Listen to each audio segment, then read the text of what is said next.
백수저 요리사들은 자기가 안다고 생각해요. 그러나 매너가 있는 분들이기 때문에 이거 아니잖아 이런 모습은 잘 안 나옵니다. 대신 뭐예요? 생각 일치가 안 된 상태에서 계속 가. 일치가 안 된 상태에서 흐름은 가. 그러니까 누구도 생각하지 않은 결과물이 나오는 거예요. 내가 원한 게 이게 아닌데, 이 사람도 내가 원한 게 이게 아닌데, 나중에 인터뷰가 이렇게 편집돼서 나오잖아요.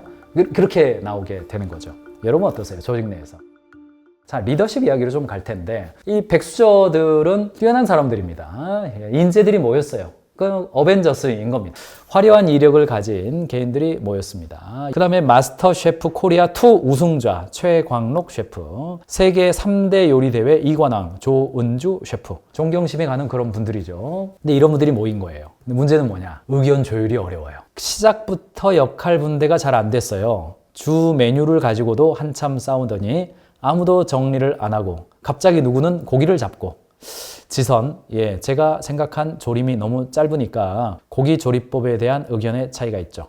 물론 생각하는 게 다 다를 수 있어요. 근데 팀원은 믿어줘야 돼요. 좀 믿어줘야지. 의견 조율이 안 돼요. 여러 의견을 수용하다가 화합하지 못하고 결과물을 낸 백수저 팀. 의견 통일이 안 돼.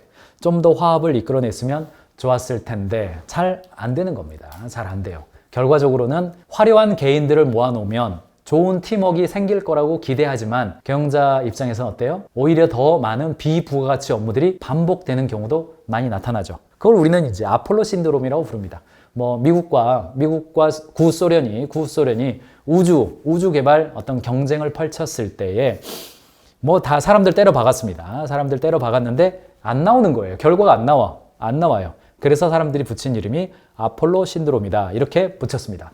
뛰어난 인재들이 모인 집단에서는 오히려 결과가 낮게 나타나는 문제. 우리는 뭘로 더 좀 많이 알고 있냐면 가인즈 캠퍼스에도 서머리 강의가 있습니다. 최고의 팀은 무엇이 다른가 라는 책이 있습니다. 여기에는 한 예화가 나옵니다. 예화이자 실험이죠. 자, 노키아의 최고 경영자인 피터 스킬먼은 경영대학원생부터 변호사, 공학자, 디자이너, 건축가, 그리고 유치원생까지 다양한 집단에 속한 사람들에게 문제를 냈습니다. 자, 스파게티, 그 다음에 테이프, 실, 그리고 마시멜로입니다. 요거 4가지를 주는 겁니다. 그리고 이것을 마시멜로 챌린지라고 불렀습니다. 조리하지 않은 스파게티, 투명 테이프, 노끈, 일정한 사이즈의 마시멜로. 그리고 뭐예요? 시간을 15분 주는 겁니다. 15분 동안에 토의를 해서 5명에서 7명 사이의 팀에게 토의를 해서 이 마시멜로를 가장 높은 데까지 올려보세요. 이야기합니다. 이렇게 올리는 겁니다. 이런 겁니다. 요거예요. 그래서 실도 있고 테이프도 있고 마시멜로도 있고, 그래서 마시멜로를 맨 위에 올리는 거예요. 이 높이를 가장 많이 올린 팀에게 상을 주는 그런 게임입니다. 결과는 어떻게 됐을까요? 같은 실험을 수없이 반복한 결과 유치원 아이들의 평균 높이는 66cm의 높이를 쌓았어요. 근데 변호사 팀에서는 66cm니까 한 30cm밖에 못 쌓았어요. 경영대학원생들은 20cm밖에 못 쌓았어요. 평균값을 내니까. 왜 이런 문제가 생긴 거냐 이런 거죠. 유치원생들이 60cm까지 쌓는 이유가 뭐예요? 그 이유는 보세요. 겉보기에는 경영대학원생들과 변호사들이 서로 돕는 것처럼 보이지만 실제로는 심리학에서 말하는 지위관리, 스테이터스 매니지먼트에 매진할 뿐이다. 그들은 큰 그림 속에서 자신의 역할과 자리를 찾는다.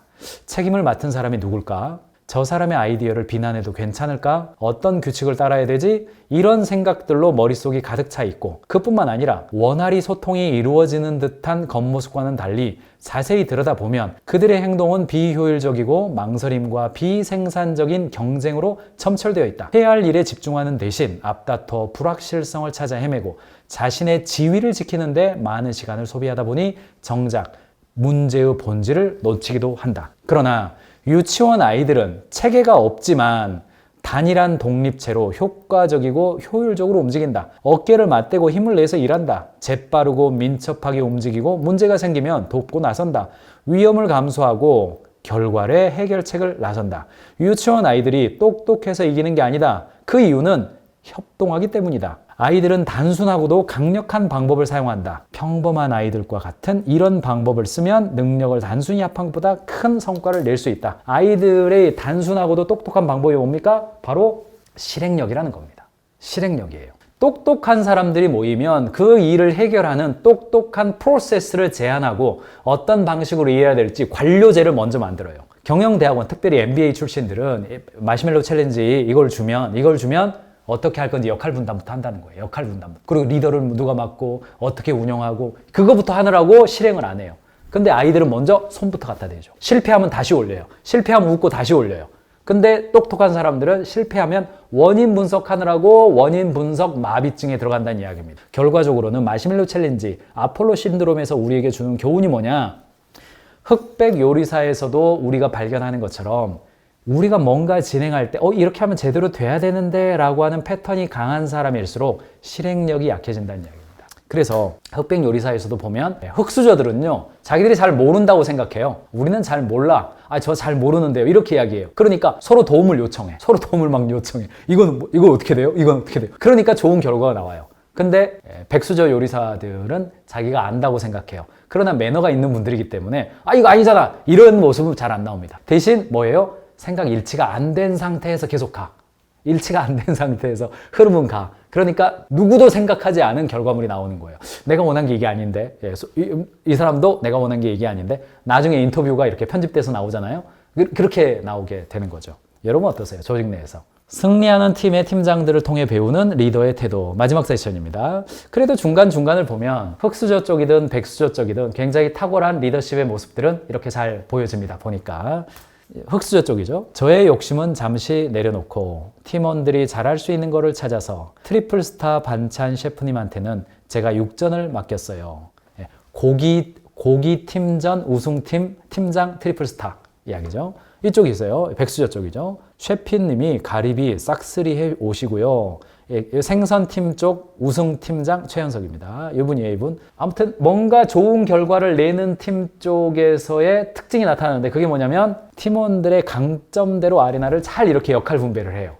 이렇게 한번 얼른 하시고요.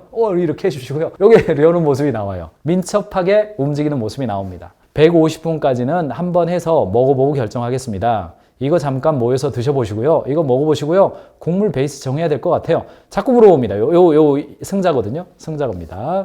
진짜 그냥 볶음을 올려야 될 것 같아요. 육전에 겉절이 싸먹다는 느낌으로. 자꾸 소통합니다. 자꾸 소통해. 팀워크에서 소통은 필수죠. 필수예요. 일단 나한테 줘. 내가 할게. 이런 게 아니에요. 중간 테이스팅을 중간중간에 하면서 팀원들과의 피드백, 방향성을 정하는 트리플 스타의 승자가 되죠. 새 조리법으로 익힌 채소 2차 테스팅이 됩니다. 조리법 새로운 방식으로 바꿔요. 중간에 피드백 해가지고 간만 조금 약하고 튀긴 가지 들어가면 간만 졸이면 될 것 같아요.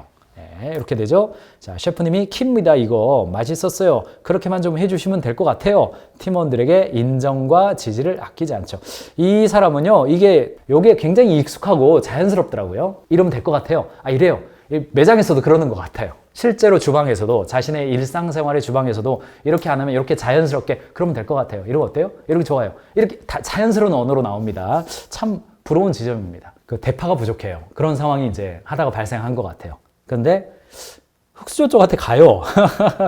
경쟁입니다. 경쟁 상대방한테 갑니다. 쉽지 않습니다. 게다가 대파 안 쓰시면 저희가 좀 써도 될까요? 아주 공손하게. 리더는 팀을 이기게 만들어야 되거든요. 그러니까 아무도 안 하는 거, 하기 싫은 거, 요거를 이제 갔다 오는 겁니다. 대파가 부족한 상황에서 책임지고 대파를 구해오는 팀장 최현석. 공동의 목표가 있는 겁니다. 이때 공동의 목표란 나 혼자 제시하고 다른 사람들이 수용하는 그런 목표가 아니죠. 모두가 합의한 목표예요. 그렇게 한번 해봅시다. 이거예요. 두 번째, 리더는 한 명입니다. 이때의 리더가 한 명이라는 단어는 한 팀일 수도 있고요. 집단 리더십도 있기 때문에요. 리더가 있어요. 그리고 마지막으로 각자 다른 역할을 수행하는 겁니다. 왜 우리가 각자 다른 역할을 수행합니까? 각자가 다르기 때문에요. 다르다는 말은 강점이 다르고 일하는 방식이 달라요. 흑수저든 백수저 팀이든 팀워크로 일할 때에는 반드시 세 가지가 존재해야 되는데 그게 잘 작동한 팀은 제가 보니까 좋은 결과를 냈어요. 잘 작동하지 않은 팀도 좋은 결과 내기도 합니다. 그러나 확률이 올라가는 거죠. 공동의 목표가 있고 한 명의 리더가 있고 각자 다른 역할이 있는 거예요. 여러분 회사는 어떻습니까? 회사 전사적으로 보면 회사 전체가 바라보고 있는 공동의 목표가 있습니까? 우리가 해결하고자 하는 세상에 어떤 특정한 문제가 있어요? 그게 있는 거예요. 그 다음에 리더가 분명한 거예요. 갈등 상황에서 최종적 의사결정을 내리는 사람을 우리 리더라고 부릅니다. 합의되지 않은 상황에서 결정을 내려야만 하는 사람, 리더의 3원칙이 있어요. 들어라, 적게 말하라, 그리고 결정하라 이야기예요. 결정하기 위한 조건이죠. 듣고 적게 말하는 게 전제 조건이라는 이야기예요. 그러니까 리더라는 어떤 사람이냐? 강력한 리더인데 왜 들어야 되느냐? 왜 들어야 되느냐? 1번 상황 파악을 위해서 듣는 거고요. 실행해 내기 위해서 듣는 거고, 인간에 대한 통찰을 가져야 되기 때문에 듣는 거예요. 마찬가지로 이 책에 예를 드는 사람 중에 한 분이 샘 올트만 이야기도 하죠. 굉장히 강력한 리더십을 가지고 있습니다. 자기가 추구하는 어떤 맞다고 생각하는 걸 실행하기 위해서는 회사를 떠났다가 다시 들어가기도 하고, 굉장히 세상에 존재하는 어떤 특정한 문제를 해결하기 위해서 굉장히 자기 확신이 있죠. 자기 확신이 있습니다. 나 자신의 능력에 대한 확신을 말하는 것이 아니다. 나는 똑똑하다. 나는 잘났다에 대한 확신이 아니라 자신의 의지에 대한 확신이에요. 나는 반드시 해낼 것이다. 반드시 성공할 것이다. 우리 기업은, 우리 회사는 세상에 존재하는 어떤 특정한 문제에 대해서 반드시 해결해낼 것이다. 라고 하는 그 의지에 대한 확신이고, 샘 올트만이나 사티아 나델라는 그 의지에 대한 확신을 구성원들로부터 신뢰를 받았기 때문에 구성원들로부터 함께 따라오는 겁니다. 샘 올트만이 다른 회사로 마이크로소프트사로 마이크로소프트사와 협업하겠다고 했을 때 개발자들 전부 다 가겠다고 그랬잖아요. 70% 이상이었잖아요. 이 사회에서 쫓겨났을 때. 그러니까 다시 복귀시킨 거 아닙니까? 왜 그래요? 그 의지에 대한 신뢰가 있는 겁니다. 반드시 해결할 것이다. 반드시 이 숲길에서 저 멀리 나 있는 희망의 터널을 향해서 우리는 반드시 갈 것이고, 나를 따르면 반드시 살아남을 수 있다라는 확신을 주는 거예요. 수용할 줄 아는 것도 리더십이다. 이런 측면도 있다는 거 참고하시기 바랍니다. 참 여기에도 보니까 의심되고 못 믿어도 팀장의 의견을 수용하고 신뢰하는 셰프들, 의심 속에서도 신뢰하는 에드워드 리의 리더십이에요. 자, 최현식 셰프가 있어요. 근데 에드워드 리가 있어요. 요 사람도 참 대단한 분이라고 제가 들었습니다. 근데 200개는 안 돼요. 한 접시에 한 조각만 가능해요. 팀워크는 좋았지만 아무래도 이 요리의 맛에 이의를 제기지 않았어요. 맛이 너무 심심하다고 생각했어요. 너무 빨리 저를 믿으시네요. 하지만 그는 확신한다고 생각했어요. 그래서 제가 알겠다고. 당신이 리더니 내가 믿겠다라고 말했어요. 에드워드 리가 동의가 잘 안 되는 겁니다. 동의 잘 안 되지만 당신이 리더니까 내가 따르고 당신의 방향성대로 내가 가겠습니다. 말은 해요. 아, 요건 이런 거예요? 요건 이런 거예요? 자꾸 의구심은 제기해요. 그러나 나와 생각이 다르지만 팀장의 리더십을 따르는 거예요. 에드워드 리의 리더십, 펠로우 리더십이죠. 펠로우십 리더십, 펠로우 리더십 이런 용어가 있습니다. 팀 리더를 만들었다면 팀 리더를 믿어야 됩니다. 때로는 팀 리더가 너무 고집스러울 때도 있지만 팀 리더를 믿어야 되니까 괜찮아요. 그러니까 때로는 리더이지만 특정한 상황에서 책임자를 임명했으면, 책임자가 세워졌으면 그 책임자의 리더십을 믿고 가는 겁니다. 리더가, 강력한 리더십은 리더가 모든 상황에서 의사결정하는 것이 아니라 위임한 범위 내에서는, 그거는 당신의 의견을 따르기로 결정을 하는 거죠. 이것도 결정입니다. 그 상황에서는 당신의 의견을 따르겠다. 결정이에요. 그렇게 결정하면, 오바마 빈 라덴 제거 작전에서 요게 이제 사령관입니다. 오바마 대통령 여기 있고, 빌 클린턴 당시 국무장관이었죠. 옆에 있습니다. 오바마는 어떤 의사결정을 했어요? 그 제거 작전에 대한 현장 지휘권은 당신입니다. 라고 주는 의사결정을 하는 겁니다. 이걸 줬다. 그러면 그 작전에 대해서는 책임자가 누구예요? 사령관입니다. 현장 사령관. 옆에 앉아 있습니다. 경영자가 어떤 의사결정을 하고 현장에서 어떤 일을 했다. 그러면 현장의 책임자를 수용하고 따라주는 겁니다. 스티브 잡스의 Stay Hungry, Stay Foolish라고 하는 단어 너무너무나 반복해서 강조해서 말씀드리고 싶은 영역이 있습니다.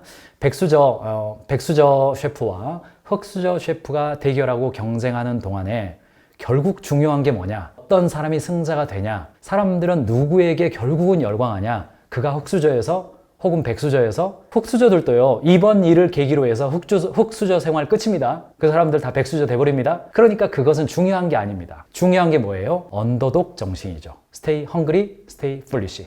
경영자가 지속적으로 헝그리함과 풀리시함을 유지하면서 세상에 존재하는 어떤 특정한 문제를 해결하기 위해서 계속해서 언더독 정신을 발휘하는 거죠. 막 세상에 존재하는 어떤 불편함, 고객이 느끼고 있는 어떤 그 어려움, 그걸 향해서 막 물어뜯으려고 준비하는 거예요. 내가 이 문제를 해결하기 전까지는 결코 나의 신발을 벗지 않으리라. 계속해서 그걸 유지하는 거예요. 그걸 여러분들이 발견하실 수 있기를 바랍니다.